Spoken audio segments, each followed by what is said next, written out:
This week on Jerusalem Dateline, CBN founder Pat Robertson interviews President Donald Trump at the White House. It was a great G20. We had 20 countries. I got along, I think, really fantastically with the head of every country. Plus, a look at the prophetic connection between CBN and the Six-Day War. And see how a UN organization ignores 4,000 years of Jewish history. And a look at Jerusalem's new water wonderland.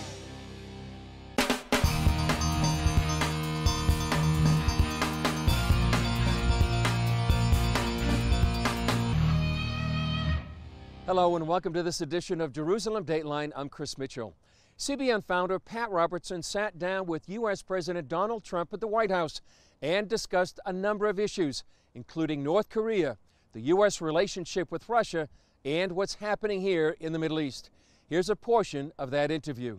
Well, Mr. President, I'm so glad to see you. I'm so proud of everything you're doing. Let me ask you, you have just gotten back from the G20. You were traveling around the world. What do you see as the major problem facing the world today? What's the major? Well, we have many problems, and I was left a very, very tough meal. I will say that, Pat. It was a mess, and I think we're doing very well. But North Korea certainly is a big problem. The Middle East is a total mess. Yeah. Other than in 5 months, we have done more against ISIS than anybody's done since the beginning, and we're having tremendous success with that. But I would have to say Middle East is a tough situation, but we're getting it straightened out. And ultimately, we want to start investing money back in the United States at our home. Yeah. But we have to get rid of ISIS. We have to get rid of the terrorists, as you know better than anybody. And the other is North Korea. We have somebody that is, we will find out what he is. We're going to find out. And he has launched intercontinental missiles. Is there a possibility that we might want to knock some of those down on the launch pad or right after launch? Well, we wouldn't want to be speaking about anything, but we're looking at lots of different ways. We're working with other countries, including China. I think China would like to see this problem go away. It's a big problem for them. And, the advantage we have is trade. We have big trade with China. And I have a very good relationship with President Xi, who I like a lot, and I think he likes me. We were just spending a lot of time together, and they are very strong with regard to, as you know, with regard to North Korea. Will they get tough with North Korea? I mean, I know that you were so close when he was there to visit Mar-a-Lago. Well, we're going to see. We're going to see. I mean, I would say that we had a good chance. They had an election where President Moon got elected to South Korea. Yeah. He has a much different attitude or a much different take on how to handle the situation than his predecessor in South Korea. He's perhaps softer on the issue, but maybe not, because I like him a lot. I think he's going to be a strong person and I think he's got strong views, stronger than people would understand. So we'll see how it all works out. I think China wants to help us. We're going to find out whether or not they do. But China would, in my opinion, like to be able to help us. What's our leverage with them? Well, our leverage with China is that China makes hundreds of billions of dollars a year with us on trade, and I want to renegotiate trade deals. But I would certainly be a lot easier in a trade deal if they were going to help us with North Korea than if they weren't. So we're going to see. The relationship is very good with China. It's very good with the president of China, who's a terrific person. We will find out whether or not they want to help, and maybe they do and maybe they don't. What about that consortium of Arab nations that went against Qatar? Well, your Secretary of State was not too favorable to what was being done. How are we going to handle that one? Well, Rex is doing a terrific job, but he and I had a little bit of a difference only in terms of tone. So we went to Saudi Arabia. We had one of the great meetings ever, 54 Muslim countries. And I got up, made a speech, got nice reviews. It's almost like you making a speech. But I said, we've got to stop the funding of terrorism. Tremendous money, and they're funding terrorism. So we got to stop it. So they are working very hard on that, and I believe they're going to do it. It was one of the most incredible 2 days. As an example, Saudi Arabia put up hundreds of billions of dollars of money going into buying our planes and our military equipment and investing in our country. And I said, you have to do that, otherwise I'm not going. So they spent hundreds of billions of dollars right in front of us. I mean, they were signing, and big people from the biggest countries and companies, General Electric and all of the big companies, many of them were there getting contracts, all good work for our workers. That was one of the things. But the other thing is that, and very important to me, was the funding of terrorism has to stop. And they fund terrorism, some of those countries, many of those countries. So we had a tremendous summit, and I think things are going to work out. I think it was a very, very important and very impressive 2 days. Oh, and now, as you know, Qatar, which a lot of people call it Qatar, but Qatar is now a little bit on the outs, but I think they're being brought back in because they were known as a funder of terrorism. And we said, you can't do that. You can't do that. We have to starve the beast, right? And the beast is terrorism. So we can't have wealthy countries funding that beast. How do we handle that big military installation we've got in Qatar? What do we do with that? Well, we'll be all right. Look, if we ever had to leave, we would have 10 countries willing to build us another one, believe me. And they'll pay for it. You know, the days of us paying for things are going to be largely over.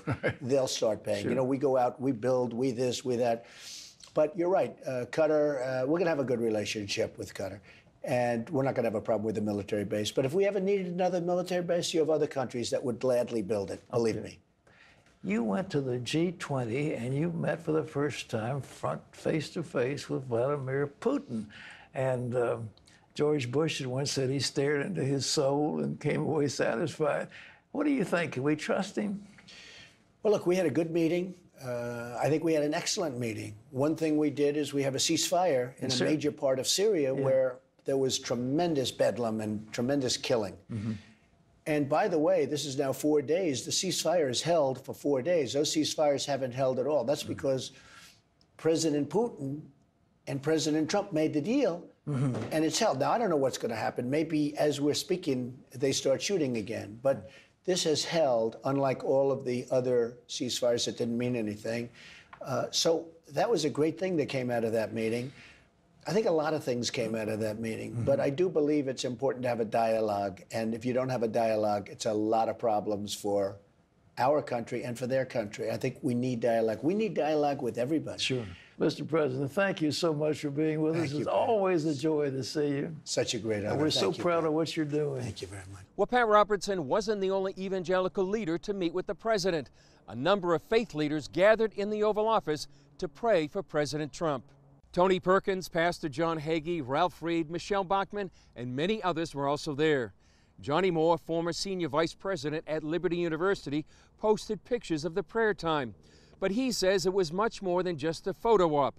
Moore says it shows a substantive relationship between the evangelical community and this administration. He added that faith leaders are enjoying frequent access to officials throughout the Trump administration. Coming up, the connection between Israel, CBN, and the Six-Day War. Something just responded within me. I knew this had enormous significance.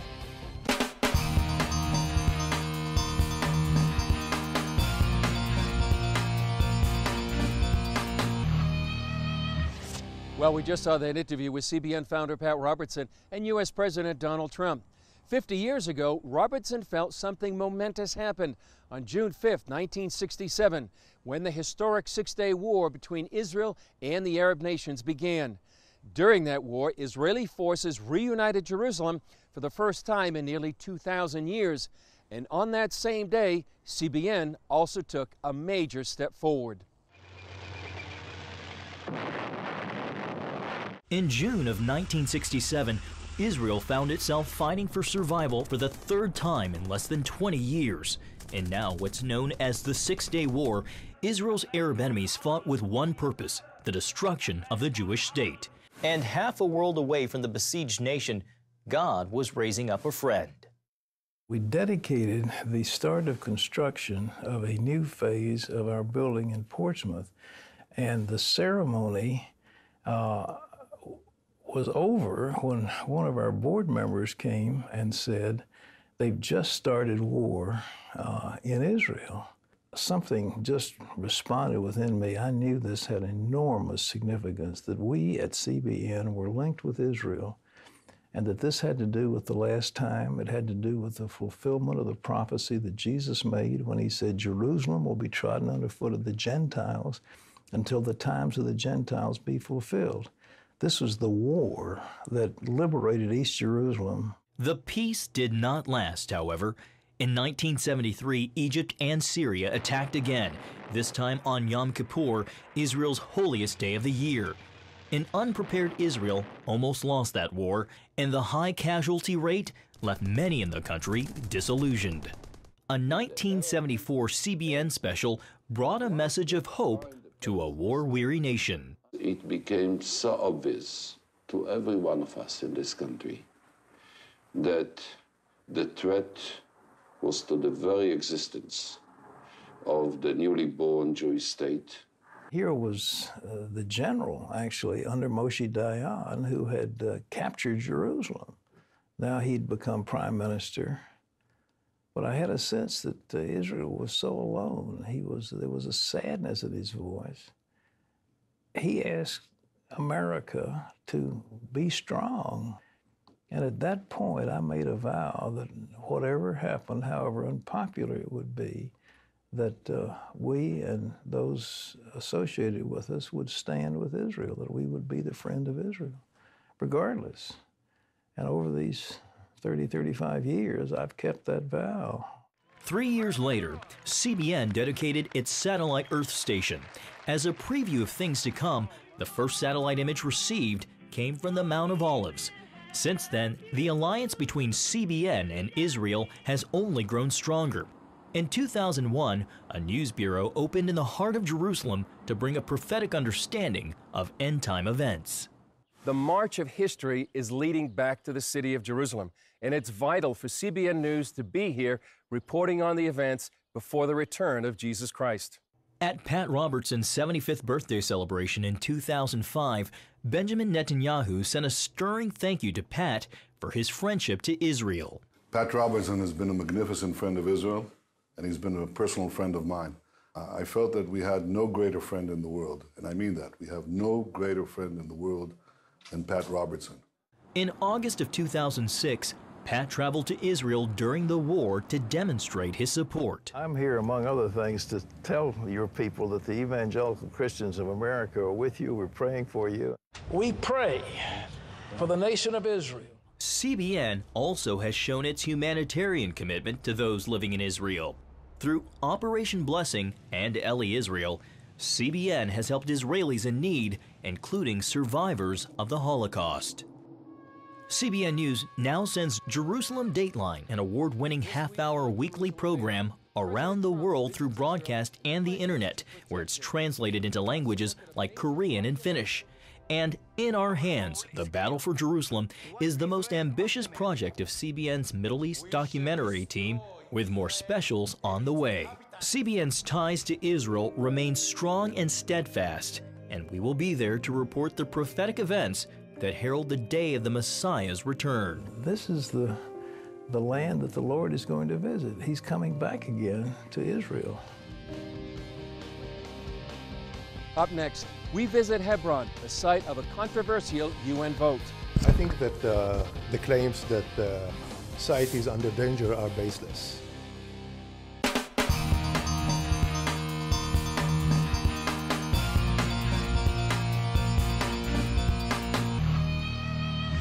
Israeli officials reacted angrily to a UNESCO vote that declared the Cave of the Patriarchs in Hebron, a Palestinian site, in danger. Here's a story I did from Hebron about the decision that ignores the Bible and 4,000 years of Jewish history. Israeli Prime Minister Benjamin Netanyahu read from the book of Genesis at the weekly cabinet meeting.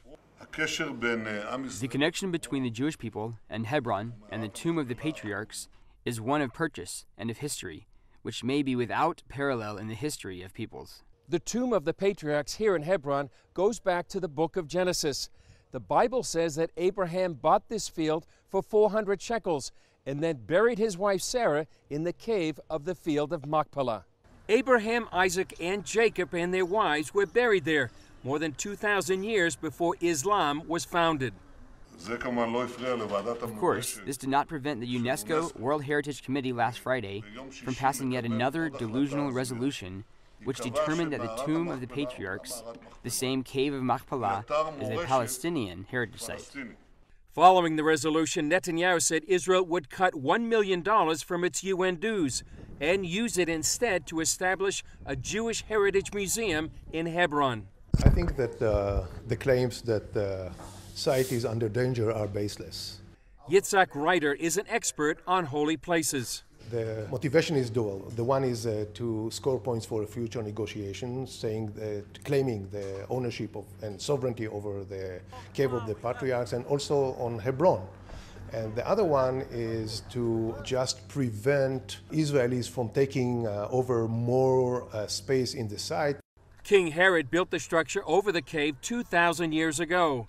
You can tell by the unique architectural style. 1,200 years later, the Muslim Mamluk conquerors modified the structure and added the minarets. They now consider it the Al-Ibrahimi Mosque. It's the mosque and surrounding Mamluk structures that Palestinians say are in danger. Under Israel's authority, Jews, Christians, Muslims, and anyone else can pray at the site. But Hebron's deputy mayor, Yusuf al-Jabari, said he'd change that if he could. It is a pure Muslim mosque. It is a place for Muslim worshippers, and we would do all our efforts and everything we can in order to return this place to being a mosque for Muslim prayers only. Some believe the UNESCO vote is just one more battlefront in a campaign to erase any Jewish ties to the land of the Bible. By the way, when we went to Hebron to report on this story, it was remarkably quiet, with people going to the cave of the patriarchs to pray. So the decision hasn't affected the day-to-day status of the site. On another subject, there's probably not a person watching now that hasn't been affected by cancer. But now, as Lori Johnson tells us, a new drug is providing hope for people suffering from the dreaded disease.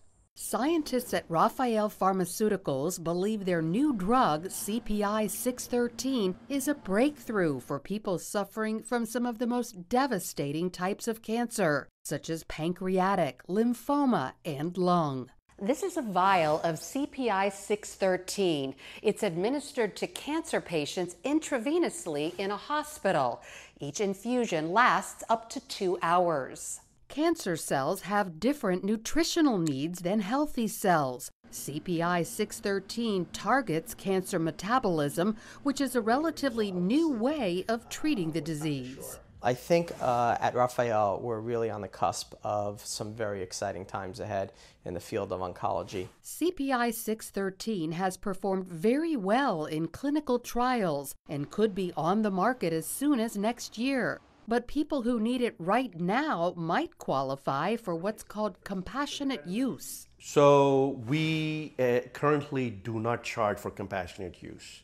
We actually believe in helping, and so we currently give our drug without charging anything for compassionate use. CPI 613 reportedly has fewer side effects than other cancer drugs.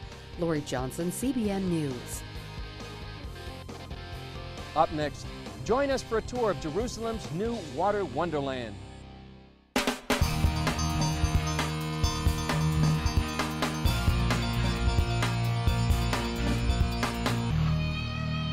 Israel is known as the land of the Bible. It's also rich in archaeological treasures, and it's a place of innovation and technology.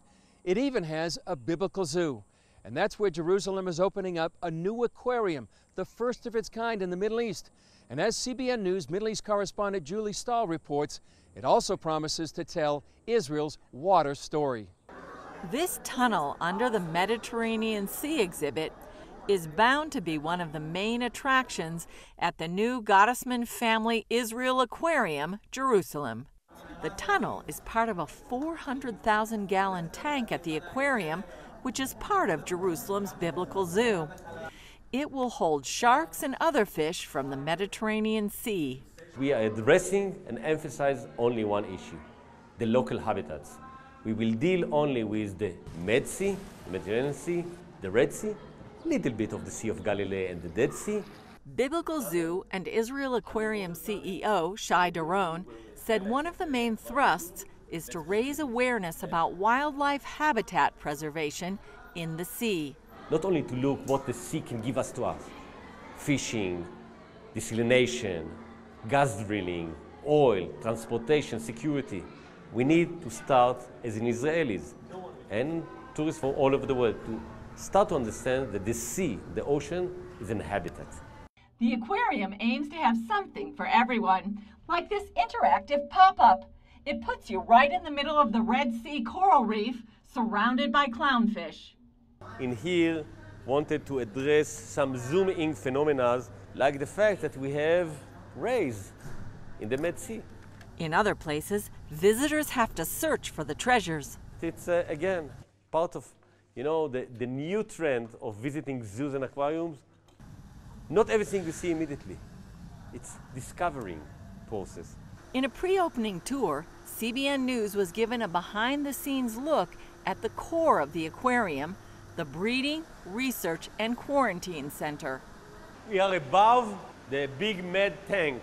This is the access for the aquarists, for the divers, to come and to take the daily walk. The path ends at what's called the Commitment Room. There, visitors are urged to pledge to protect sea life by promising not to drive 4x4s along the shore and not to take seashells or bring plastic bags to the beach. When we are finding a shark or a whale or sea turtles dead, we open the stomach, we see it full of plastic bags. Why plastic bags? It's not tasty, but those creatures think that those are plastic bags are jellyfish. Even though there are great aquariums around the world, Doron says this one has something special. The view of Jerusalem Hill is part of the experience. This view is unique only to Jerusalem. Julie Stahl, CBN News, the Israel Aquarium, Jerusalem. If you do come to Jerusalem, I'm sure you'll enjoy a visit to the new aquarium. When you come, you may hear a Hebrew expression, Leat Leat. Here's an explanation on our Hebrew Word Wednesday.